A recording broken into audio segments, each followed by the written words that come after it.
Hoy estoy acompañando al equipo de Stoller Argentina en una actividad en Mendoza. En esta oportunidad les voy a presentar un poco de nuestra experiencia y nuestro conocimiento en fisiología y nutrición de vid vinífera. Así que acompáñenme y a lo largo del video les voy a ir hablando etapa a etapa de los momentos críticos de la vid y en el fondo tratando de compartir un poco de qué es lo que está pasando y qué es lo que podemos hacer nosotros agronómicamente para lograr un objetivo productivo o solucionar alguna problemática. Yo creo que un tema importante a poder recordar o en el fondo mencionar antes de irnos a etapa en la fenología de la vid es tocar algo importante para lo que es Stoller y hoy en día lo que también es Corteva biológico, que es el ciclo hormonal nutricional desarrollado y patentado por Stoller, que en el fondo es el acercamiento más práctico para entender la fenología y la fisiología de un cultivo y al mismo tiempo también entender muchas de las herramientas o soluciones que tiene Corteva y Stoller en su portafolio. La idea obviamente es poder transmitirle esta información al agricultor o a la gente que trabaja en el agro de una forma práctica. Es por eso que en el fondo este cuadro es una simplificación y lo único que busca es entender y transmitir que en cada uno de los momentos críticos del cultivo hay un equilibrio o hay una interacción entre distintas hormonas que están ahí dando vuelta y son las que explican el cómo la planta se va desarrollando y al mismo tiempo eso va de la mano con distintos nutrientes que van a o activar ciertos procesos o van a sustentar el desarrollo de este tejido. Entendiendo eso, va a ser muy fácil después entender la dinámica en cada uno de los puntos críticos de la fenología de la vid y también entender por qué estamos aportando con ciertas soluciones en cada uno de estos momentos. Ya una vez explicado esto en el fondo, es importante que vamos etapa a etapa. Y en la vid vinífera o en realidad en cualquier frutal de hoja caduca, la primera etapa y la más clave es la etapa de receso invernal, que de hecho es justamente la etapa en la que estamos actualmente en este viñedo, que es previo a la brotación. La verdad es que en la práctica pareciera ser que la planta está durmiendo y que no está haciendo nada, pero están sucediendo muchos procesos y de hecho es una etapa crucial en el cultivo. Si tuviéramos que hacer un símil con lo que le está pasando a un ser humano es básicamente el dormir en la noche. Entonces eso significa que en la medida que nosotros tenemos un sueño reparador, el día siguiente vamos a funcionar bien. En la planta esto es algo similar. El invierno representa un poco este periodo de ordenamiento, descanso, y en la medida que este periodo se cumple bien, que la acumulación de frío es adecuada, la etapa que sigue, que es la brotación, se va a desarrollar de una forma óptima. Pero cuando tenemos inviernos que son quizás cálidos, o el frío no es bueno en calidad o en cantidad, este inicio de la primavera siguiente probablemente no va a ser el óptimo. Entonces, en esta etapa, ¿qué es lo que está pasando internamente? Básicamente lo que le está pasando a la planta es que se está reorganizando, por así decirlo, está preparando todo para sustentar el crecimiento de la temporada siguiente.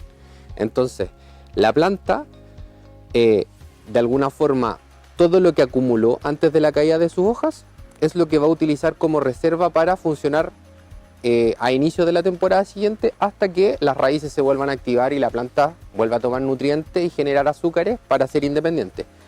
En esta etapa, normalmente lo que nosotros hacemos es, obviamente, esperar que se cumpla el requerimiento fisiológico y natural de frío de la planta y previo al fin de invierno, inicio de primavera, lo que hacemos nosotros es aplicar un cóctel hormonal o nutricional que en el fondo lo único que busca es estimular de una forma equilibrada ese desarrollo al inicio de la temporada. Entonces va a promover el desarrollo natural. Simplemente va a complementar lo que la planta por sí sola va a hacer, que es un acercamiento mucho más en línea con lo que la planta está haciendo y es una forma mucho más amigable en relación a lo que normalmente se utiliza en muchos países, que es forzar en el fondo que la planta despierte y eso genera un desarrollo inadecuado, quizás no óptimo. En esta etapa Lo clave son básicamente desde el punto de vista hormonal trabajar con auxina, citoquinina y giberelina. Esas 3 hormonas en la planta son las que van a dar la activación y el sustento a este despertar. Y básicamente desde el punto de vista nutricional, nitrógeno, fósforo, potasio van a ser clave porque nos van a dar en el fondo la estructura, la energía y el sustento en esa etapa. La parte importante del receso es que en el fondo es la antesala a la brotación, que normalmente muchas veces nosotros no le damos la importancia que requiere. Y esta, como les decía anteriormente, lo importante del receso en el fondo es que es como el completar en un ser humano el sueño. Entonces significa que cuando tenemos una buena acumulación de frío, da la antesala a un buen desarrollo en primavera. Claramente van a tener que pasar procesos para que se explote ese potencial, pero aún así es la primera etapa. Y no solamente es importante desde el punto de vista de completar un ciclo, sino que también es el inicio de la brotación a expensas de las reservas. ¿Qué quiere decir? En el fondo tenemos que entender que cuando la planta despierta y empieza a crecer y a brotar, las raíces aún no están activas. Por lo tanto, todo este desarrollo inicial va a ser a expensas de las reservas. Eso quiere decir que si la planta durante el verano anterior no fue capaz de acumular suficientes reservas y nuestra fertilización quizás fue ineficiente, el desarrollo inicial puede estar truncado, aunque se hayan hecho o aunque se haya realizado una post cosecha o un periodo de receso como corresponde. Entonces, es extremadamente importante que esta etapa de brotación esté acompañada de una buena acumulación de reservas, porque este periodo va a ser bastante largo hasta que la planta alcance la autonomía desde el punto de vista de generar azúcares y al mismo tiempo reactive sus raíces y pueda tomar distintos nutrientes. Por lo tanto, cerrado la etapa de receso, ¿cierto? En este escenario ideal de una planta que viene con un buen contenido de reservas, que cumplió un periodo de otoño-invierno con una buena condición que le permitió tener una etapa de descanso o receso adecuada, vamos a entrar en el fondo a la etapa de brotación. Ya en esta etapa el frío deja de ser importante, de hecho pasa a ser normalmente un enemigo que nos va a dañar cuando son muy bajas temperaturas o nos va a letargar el desarrollo.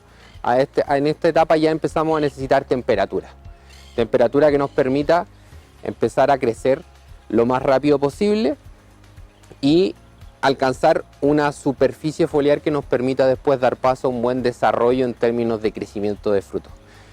Al igual que en la etapa anterior, en esta etapa sigue siendo extremadamente importante la hormona o las hormonas vegetales y la nutrición, porque en el fondo las hormonas van a ser las que nos van a ir diagramando hacia dónde va el tejido y la nutrición nos va a ir dando estructura, nos va a ir dando proteínas, azúcares. Entonces vamos a necesitar mucho para poder construir, ¿cierto?, este brote y después flor, fruto y el resto de las estructuras de la planta. Una vez ya terminada la etapa de brotación, la etapa que viene es probablemente desde el punto de vista productivo la más importante, que es la floración. Entonces, en esta etapa ya tenemos disponible el potencial productivo, es decir, el número de flores y potenciales racimos que vamos a tener al final de la campaña. Acá va a ser clave el poder generar una cuaja adecuada, es decir, en el fondo que la mayor cantidad de flores se conviertan en racimos con bayas. Esto nos va a dar el número de racimos finales y nos va a dar en el fondo, ¿cierto?, la productividad que es la que nosotros estamos esperando. Particularmente, como en este caso estamos trabajando con uva vinífera, nosotros queremos muchos racimos, pero no queremos necesariamente racimos con bayas muy grandes. Entonces es importante hacer estimulaciones que nos permitan generar un buen cuaje y un buen desarrollo de racimos, pero que tampoco nos generen un exceso de desarrollo en los racimos, porque en el fondo acá el negocio está enfocado en generar vino de alta gama. Por lo tanto necesitamos fruta más pequeña con otras características, no fruta grande que sea destinada al consumo de mesa. En esta etapa es fundamental la auxina. La auxina como hormona va a ser clave en la generación, ¿cierto?, del tubo polínico, que va a ir creciendo dentro de la flor femenina, va a llegar al ovario, va a fecundar y en el fondo esta flor se va a ir convirtiendo en una pequeña baya. Como en este caso tenemos muchas bayas en un racimo, en la medida que seamos capaces de estimular mejor y mayor número de desarrollo de este grano de polen, vamos a tener mayor número de bayas por unidad de racimo. Ahí, eso es hormonalmente. Ahora, tenemos que entender que aquí el componente nutricional también es igualmente importante. El calcio es extremadamente importante porque la hormona puede dar la señal. Pero si no tenemos calcio, que va a ser importante en los procesos de división celular, que están ocurriendo al momento de que este tubo polínico empieza a crecer, y al mismo tiempo, si nos faltan otros elementos como el boro, por ejemplo, que el boro es un elemento clave en la activación de estas auxinas y el desarrollo de estas mismas, u otros elementos como pueden ser el zinc, que en el fondo el zinc la planta lo va a tomar y de alguna forma va a ser la base para que ella misma genere sus propias auxinas. Entonces, la hormona la podemos aplicar, sí, pero si nosotros no complementamos esto con otros nutrientes, no vamos a lograr el objetivo de forma óptima. Una vez que ya logramos esto, se generó el cuaje y empezó a desarrollarse el fruto. Si fuese un fruto, como les decía anteriormente, para exportación o para consumo, normalmente nosotros hacemos manejos que exacerben el crecimiento. Y eso normalmente va de la mano de mucha hormona o mucha estimulación nutricional que nos lleve a esas hormonas. En este caso no es necesario, no vamos a estimular tanto el crecimiento, vamos a dejar que se vaya desarrollando de forma natural. Pero en la medida que este fruto empieza a crecer, empieza a tomar cierto nivel de coloración y ya empecemos a pasar a una etapa de madurez, ahí podemos interferir nuevamente. ¿Qué podemos hacer en esa etapa? Podemos empezar a generar mayor movilización de azúcares a esa fruta, que nos va a permitir aumentar el contenido de azúcar en la misma, por lo tanto eso nos va a dar cierto nivel de grado alcohólico a posterior cuando hagamos el proceso de vinificación. Al mismo tiempo podemos generar otro tipo de manejos que nos van a ayudar a mejorar o aumentar el contenido de compuestos fenólicos o otro tipo de metabolitos secundarios que le van a dar complejidad al vino, que le van a dar características de calidad. Y para eso nosotros necesitamos generar movimiento de azúcares, necesitamos generar activación y síntesis de fenoles. Y todo eso lo podemos ir haciendo con herramientas nutricionales y hormonales. Un grupo de productos clave en este caso es, por ejemplo, el uso del potasio, el uso del boro y el uso del molibdeno. Ustedes dirán, bueno, ¿qué efecto positivo pueden tener estos elementos? En primer caso, el potasio es clave, porque yo primero hablé de los azúcares. Como elemento es crucial en la movilización de azúcar desde las hojas hacia la fruta. Entonces, en la medida que nosotros lo aportemos, vamos a tener un impacto directo en la acumulación de azúcares en la fruta. El boro. ¿Por qué es importante el boro? Básicamente tiene un rol estructural en la fruta, pero al mismo tiempo tiene un rol también en la elasticidad del fruto, que de alguna forma eso es muy importante en el mismo desarrollo del fruto, y además está involucrado en procesos de apertura del flujo de los azúcares. Entonces, en la medida que hay boro en el sistema, mayor contenido de azúcares tienden a derivar hacia el fruto. Entonces también es algo que nosotros queremos. Y al mismo tiempo va generando síntesis y acumulación de estos compuestos fenólicos que en el fondo le dan complejidad y calidad al vino. Y el molibdeno, siendo un elemento que se aplica en bajas cantidades, básicamente lo que va a hacer es que nos va a terminar de ayudar a empujar, ¿cierto?, la movilización de azúcares a la fruta, y al mismo tiempo va a ser clave en la generación de una hormona de la madurez que se llama ácido abscísico. Con eso vamos a estar acelerando el proceso de madurez. Entonces, con este trío de nutrientes nosotros podemos garantizar una finalización del proceso de la fruta y ya llegar a cosecha con un fruto con un tamaño adecuado, con un contenido de azúcar óptimo y con características organolépticas distintas que le den mayor complejidad al vino.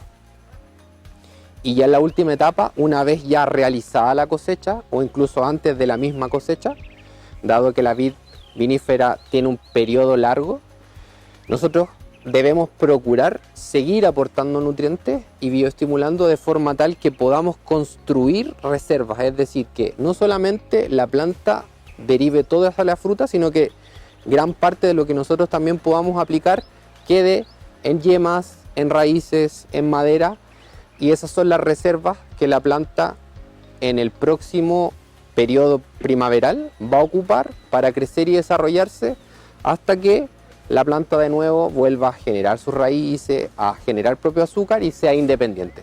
Entonces, lo que nosotros hagamos antes de cosechar la fruta e inmediatamente posterior a la cosecha de la fruta, nos va a permitir funcionar la primavera siguiente. Ya con eso estamos cubriendo básicamente los hitos fenológicos principales en el cultivo de la vid vinífera.